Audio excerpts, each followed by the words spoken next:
Сайн байцгаана уу эрхэм хүндэт үзэгчтэй. Тэгэхээр Тонти бит хоёр маань та бүхэндээ дараачийн үлгэрийг хүрэхэд бэлэн болсон байна. За, Тонти дараачийн үлгэрийг сонсоход бэлэн байна уу? Тонти маань бэлэн, би бас бэлэн, манай үзэгчд хүүхдүүд маань ч гэсэн бэлэн байх гэж найдаж байна. За, тэгэхээр дараачийн үлгэр маань болохоор салхи малгай өмсдөггүй гэсэн нэртэй үлгэр байна. Тонти салхи малгай өмсдөг болов уу? Чийг гэж бодож байна. Хэдүүлээ энэ үлгэрээс олж мэдцгээе. Тонти хажуугаар нь шүрхийн нисэн өнгөрөх живийг байлаа. Хүүе жив хаашаа ингэтлээ яарав гэхэд ашгүйчийн энд байна уу? Хулгайлчихж гэж ээрч мууран өгүүллээ. Юу хулгаалсан гэж манай цэцэрлэгийн зочид бүх зүйлд ариг гамтай ханддаг соёлтой хүмүүс шүү дээ гэж Тонти гайхан суулаа. Үгүй ээ, навчнууд бүх модны навч алга гэж жив амсгаадан хэлв. Үнэхээр бүх модны мөчөр нүцгэрч навчнууд хаашаа ч юм алга болжээ. Үнэхээр гайхмаар. Ганцхан шөнийн дотор бүх навчийг хулгайлдаг хэн байх вэ?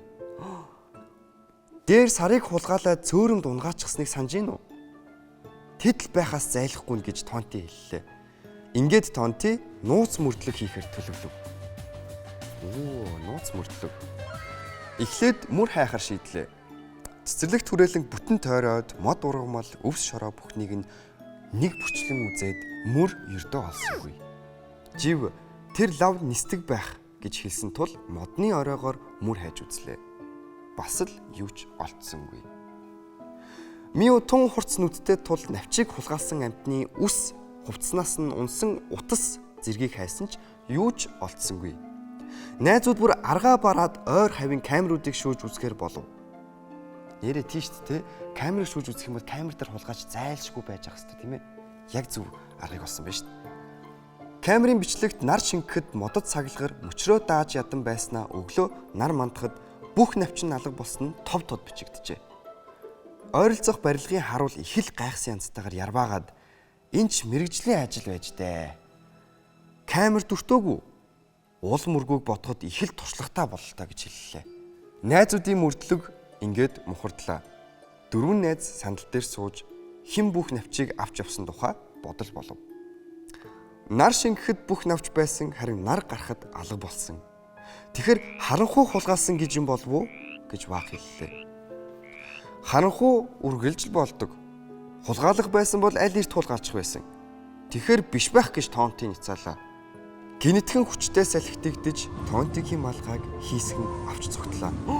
Тонтигийн малгайг нь шүүрэл авч явсан байна шүү дээ. Малгайг маань буцаагаад өгөөч хэмээн хашгирахад найзууд ухас хийлээ. Салхи улам хөгжин найзуудаас цухтан алга боллоо. Тонти харин гинэтхэн зогсчихв. Би мэдлээ. Хин авсныг нь мэдлээ гэж амсгаатан өгүүлв.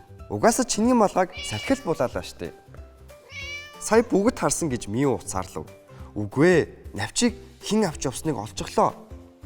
Салхи хулгайлчих гэж Тонти хэлв. Бүгд дуу алдан нэрээ яагаад санаагүйгээ гайхав. Одоо намар болж байна штэ. Намар болохоор хотын бүх навчийг салхи авч явдаг шүү дээ. Салхи навчаар юу хийдэг юм бол найзууд таамаглалаа. Дулаахан сайхан байшин барьдаг байх гэхэд жив. Үгүй ээ, навч хөнгөн учир сансрын хөлөг хийдэг байх гэж хэлв. Харин Вааг салхи үргэлж гүйж явдаг тул ядраад амрах зөөлөн дулаан ор хийдэг байх гэлээ. Тонти хамгийн сүүлд миний малгайгаар юу хийх гэж байгаа юм бол гэж дуугарлаа. Найзууд чимээгүй болов.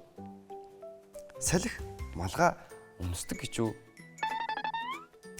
За тэгэхээр өнөөдрийн маань үлгэр иймэрхүү сонирхолтой салхиын тухай өгүүлсэн юм гоё үлгэр болсон байна. Тонти чамд үлгэр чинь таалагдсан уу? Тонтид маань үлгэр маань таалагдсан байна. Надад ч гэсэн үлгэр маань айгүй гоё сонирхолтой санагдлаа. Үзэгчд маань ч гэсэн үлгэр нь айгүй их таалагдсан гэж бодож байна. Тэгээд дараачихаа үлгэр дээр уулзлаа түр баяртай. Та бүхэнтэй түмэн айлаа.